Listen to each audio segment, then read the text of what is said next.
The good news, the book's finished. The bad news, it's not finished in this video. So unfortunately, it's going to be a 4-part project, and the reason is because of corners. So my intention for this project was to focus on 2 new things, and that was an introduction to working with leather and edge pairing of leather. Last week we finished up having attached the split boards. I had intended to go a little bit further, but I'd absent-mindedly rounded the corners of the boards, like I'm doing right now with this sanding block. Now that was not my original intention in this project. Instead, I was going to do square corners like this, and I was going to turn in the leather over the corners just like a cloth corner. So I can't put the corners back on, and last week I hadn't made up my mind how to deal with that. So during the week I thought about it and decided that I was just going to move forward with showing how to do both types of corners.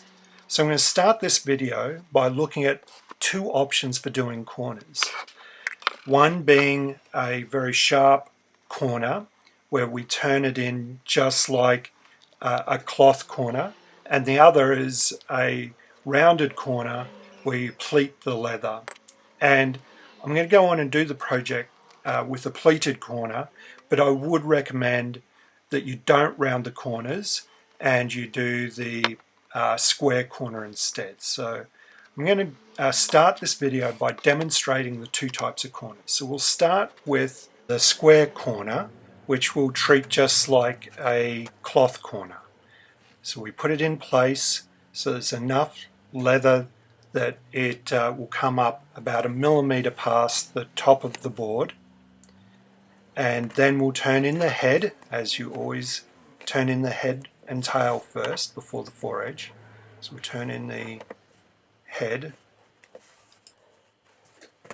Then the little piece of leather that extends past the board, we'll push that down so it's flush against the top of the board, and then we'll turn up the foredge just like we were doing a cloth corner. So the result is a really nice, neat corner, and it's really easy to do, and I highly recommend that is the corners you do on your first project. Now I'll demonstrate a pleated corner. So we'll put the piece of leather in position the same as the other one so that the leather extends about 1 millimeter up past the top of the board. And I'll get the squares even. And then I'll bring up both turn-ins at the same time, and then I'll use the tip of my bone folder to start to form pleats at the corner. Now leather, when it's wet and had a lot of paste put into it, is beautifully pliable and moldable. So you just gently work away at it to form a nice turned in smooth corner. The other thing is that paste, you can always wash or wipe paste off leather, so you can use it as a bit of a lubricant. So I'm just using a little bit of paste on the leather just to keep it nice and smooth, to try and minimize marks that I might put on the leather by working it. Now this leather is smooth. With a grained leather, you can always hide the pleats to some extent in the grain, but you'll never hide the pleats completely on a smooth leather like this. So here you can see the results, the square corner, which looks pretty good, and then the rounded corner. This one's not totally dry, so that's why it's a little bit darker still, but it works out pretty good too. So we're going to start by rounding over the edges of the boards just a little bit, just to take the sharp edges off, both inside and out. And here's the issue: as I started to round these corners, without thinking, and once I'd done that, I was pretty much committed. Now, because this is a library binding and we're going for absolute maximum strength, and the head and the tail or the edges of the book is where the most wear is, and we don't want to pare the leather at these points because of that maximum strength thing. This rounding of the edges of the board helps with the turning of the leather around the board. I normally don't do this sanding on this bench. I try and keep this bench quite clean. I'd normally go out to the other room to do the sanding, but the other room isn't near as nice to film in, so I'm going to do it here, but I'm going to clean up really well after I've finished sanding. So it's something to keep in mind as well when you're doing this. So we're going to extend the leather about 1/4 over the book. So I've measured from the outside of the spine to the foredge, divided by 4, and then added 3 millimeters for where the board cloth is going to overlap the leather. Now I've measured from the outside of the spine onto the board, but I always prefer to measure from the edge of the board. So once I've found that measurement, I set it on my dividers from the edge of the board and then transfer that down to the tail and to the other side of the book and rule the line where the leather is going to go to.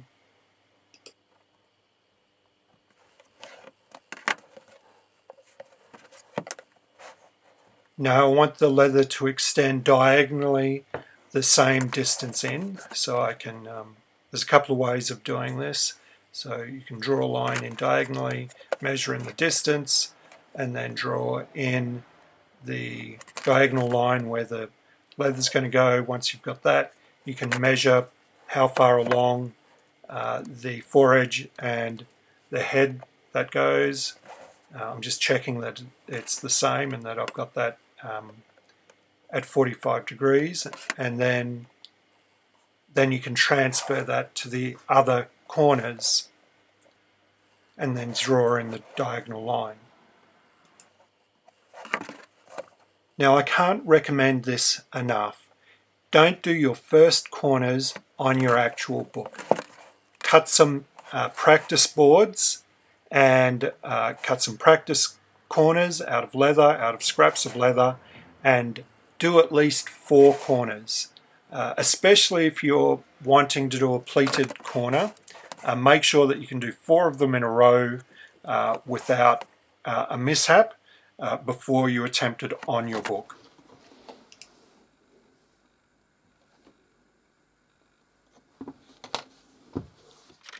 Now I'm going to make a template for cutting out the leather corners.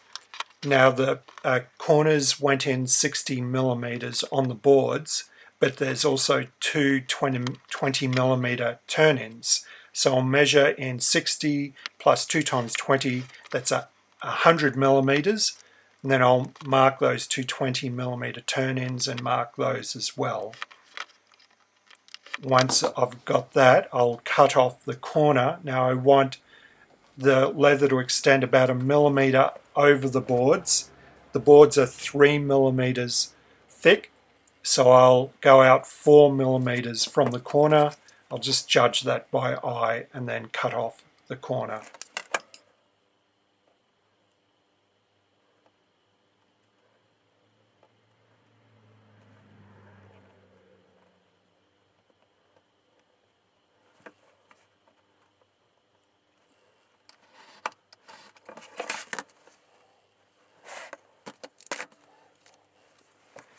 Now I'm going to determine the width of the piece of leather that's going to wrap around the spine, and I'm going to use a scrap of leather to do this. So I'm going to force that leather down into the joints so that I've got a good feel for how much leather I'm going to need, including the amount of leather that's going to go down into the joints. So I'm going to measure that, and then I'm going to add 2 millimeters, so 1 millimeter for each side. Just because I nearly always come up 2 millimeters short, or 1 millimeter each side. So it's 112 millimeters, and the turn ends are 20 millimeters at head and tail, so the height is going to be 250 millimeters. The kangaroo skins that I'm going to use have lots of little blemishes, and so I want to pick a piece that doesn't have many marks on it. So I'm going to cut out a little jig that will help me see a piece of leather the size that I want, and find a piece that hasn't got many marks on it. So that's the size of the piece of leather I want. Here's the two pieces of, or the types of leather, the colours of leather that I'm considering. And for some reason I'm going to go for the dark brown. So I got these skins off the bargain table at Packers Leather, and it's pretty obvious why they were on that table. So this is a typical kangaroo skin. So that's the tail at the bottom, the legs, so that's the tail that I'm holding, that's the legs, and that's the neck area up towards the head. So you can see this one's quite a mess at the shoulders. This one had a lot of marks on it. So kangaroos, they fight, and they've got sharp claws. They get caught on barbed wire fences. So it's difficult to find kangaroo skins without lots of marks on them. And these obviously were heavily marked and didn't even make their third grade, and had gone onto their bargain table. Now this one's actually quite good, or it's a lot better, but for some reason someone had cut out a little square from it. I didn't do that. That's how I bought it, and I assume that's why it was on the table. Now for a piece of leather that's going to wrap around the spine of a book, I normally like to have the spine of the animal on the spine of the book. However, the spine on this skin is just so heavily marked that I didn't want to use it. So I've found an area where there aren't too many marks. There are still a few. And I'm just going to mark the corners with a fairly sharp bone folder, and then I'll cut out the piece of leather that I want.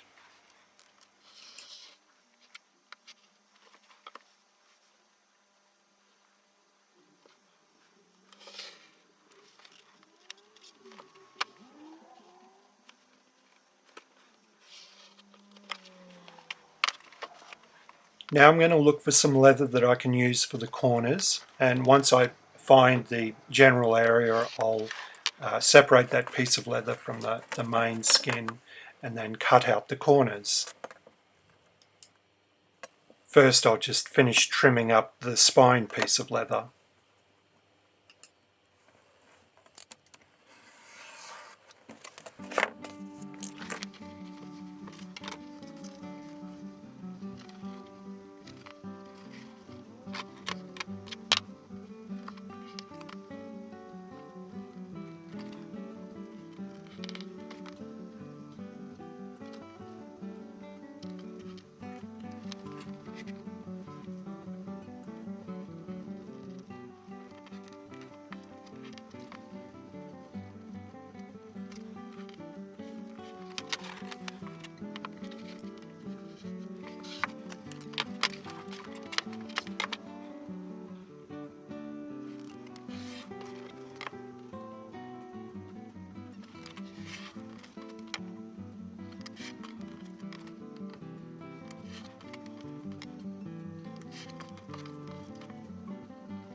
Now I'm not an expert at paring leather, and the styles or the techniques for paring leather vary so dramatically that there's just no correct way. I think all you can do is develop your own style, and so what I'm going to demonstrate is what I've developed for myself. Now the main thing is to have a sharp knife, so the first thing is always to hone your knife. Now my technique is to put my thumb into the back of the knife, and then my index finger puts downward pressure at the leading edge, and then my other 3 fingers wrap around to hold the angle and height of the blade. I position the tip of the blade about 5 millimeters away from the edge of the leather, and that slides along the top of my paring surface, and I just try and keep that angle on the blade as even as I possibly can, and the pressure and the speed again consistent. Now for this project you don't need a edge pair that extends a long way onto the leather. I'm only going to go maybe 8 millimeters, 10 at most. But you still want to work your way down. So you start with a fairly steep cut, and then you come back and lower the angle of the blade slightly and go a bit further, and maybe go a third time until you've achieved the edge pair that you're after. So once you find a technique that's working for you, you want to make sure that you can repeat it over and over again, and that just requires lots of practice. So don't expect to cut your spine piece and your corners and pare it straight away. You need to practice paring, and then even practice doing some corners. So you should cut a few extra corners, but start with just some straight strips of leather and start by practicing edge paring on those strips of leather. And then once you think that you can do that repeatably, then you can practice on your practice corners before working on your actual corners. Now most tanneries will sell offcuts from some manufacturing process. So all the tanneries in Australia will sell these 1 or even 10 kilo bags of offcuts.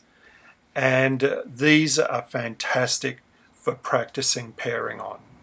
So then you can just do it for an hour, practice. You want to get the leather thin enough at the edge that when you turn it over, you can hardly feel it through the outside piece of leather. Because we're going to turn these in at the head caps, and if the leather's too thick at the edges, it will be quite noticeable. It's still going to be noticeable because it's at the ends, there's still going to be 2 thicknesses of leather, and you can reduce that by paring in further with a spokes shave. But this project's about only using edge paring, so I'm not going to do that, and we'll just accept that there's going to be slightly thicker leather at the head and tail of the spine. Corners are a bit of a pain in the neck in that there's just not much to hold on to. But with a bit of practice it works out okay. And a bit of relaxing music really helps as well.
Did I mention that having an extremely sharp knife is important?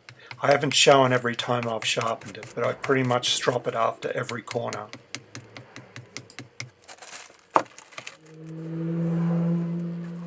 Because this is a completely new process for my videos, I'm not speeding it up too much. Actually, most of it I've kept at real speed, and when I have sped it up, such as this part, I've only sped it up slightly.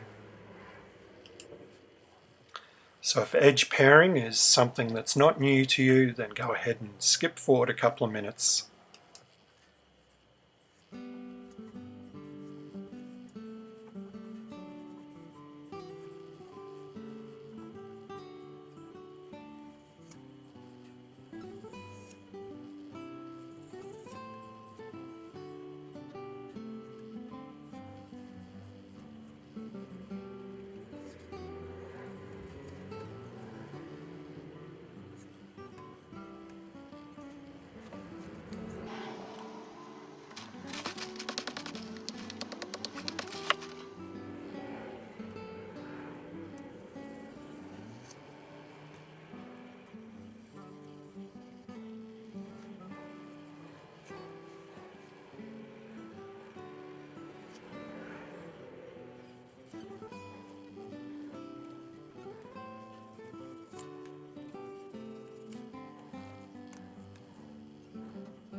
Now the last thing I want to show you is another way of using an English style paring knife, and that's to do a heel pair.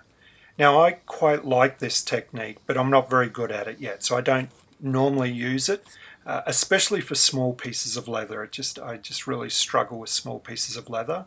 But for getting a zero edge, an edge that goes down to absolutely nothing, then I've found that heel paring works really, really well. We're going to finish this video by putting the corners on the book. So we're going to start working with leather. So the first thing we're going to do is moisten the outside of the leather. And there's a couple of reasons for doing this. So the first one is that when you get leather wet, it normally darkens, and even once it dries out, it doesn't go back to the original color. So if you get a spot of water on the outside of a piece of leather, often that spot will stay. Now the same would happen if you put adhesive on the piece of leather and it soaks through to the front. That spot, that mark from the moisture, will remain. So by wetting the leather completely, when it dries out, it'll dry out to the uniform colour that it wants to go to, having been wet. So by moistening the complete outside of the leather, will stop any strike through marks showing up later. Now the other thing is that we want the leather to be soft and pliable, and wet leather is extremely moldable, and that's a property that we want. So what I've done is I've moistened the outside with a sponge, then I've put a layer of paste on the inside of the leather, or the leather that's going to go on the book, and then I've faced the two corners together, and I'll occasionally moisten the outsides because it is so dry here at the moment that it's just drying out before I've got everything in place. So I just want to keep it moist. And the other nice thing about that is it gives me lots of time to work, so I don't have to rush. Now the leather absorbs the paste, which is what we want it to do. So once I pull these corners apart, I'll give them yet another paste before I put them on the book. I'll use the lines I've drawn on the boards for the initial positioning of the corner pieces, but I'm probably going to move them around a bit, so I'm not going to press them down hard onto the board at this point. So I'm going to open up the boards and adjust the squares, or the turn-ins, sorry, so that they're even, and so that the piece of leather at the corner is going to extend about 1 millimeter over the corner. Notice how I'm using a couple of pressing boards to support the covers, or the boards, while I'm working on the corners. So here I'm going to do this pleating technique that I showed at the start of the video. Leather can be an enjoyable material to work with. The moist leather and the use of paste means there's no rush. If something's just not working out, you can actually take the leather completely off the book, repaste it, and start from the beginning again. One of the downsides is the moist leather is very delicate. It's very easy to accidentally push your fingernail into the leather and leave a permanent reminder of your mistake, or maybe it's a new feature, but I prefer to not leave my fingernail marks on my books.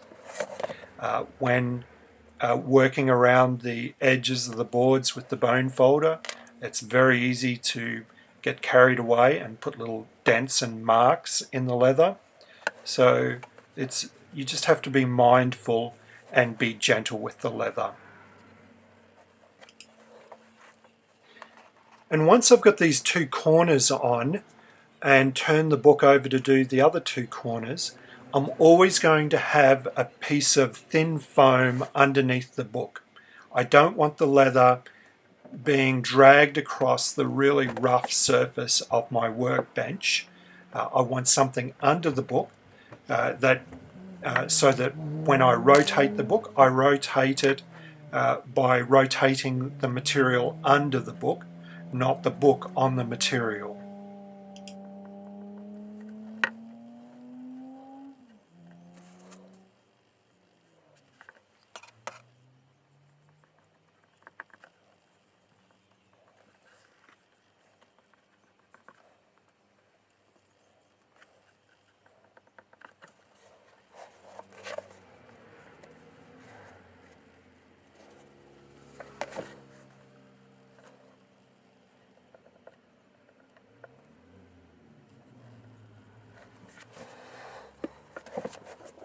The leather holds a lot of moisture, so you really need to put a barrier sheet in between the boards and the text block. This is my favourite piece of foam that I've had for almost a year now, that I do use for all my leather bindings.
Now it's a good idea to let the corners dry overnight before working on the spine piece.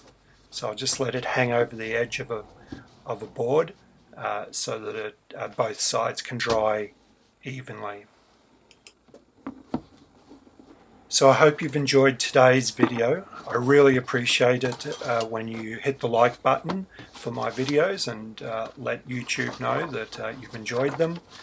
We're on the home stretch now. If you want to be notified about my upcoming videos, please hit the subscribe button.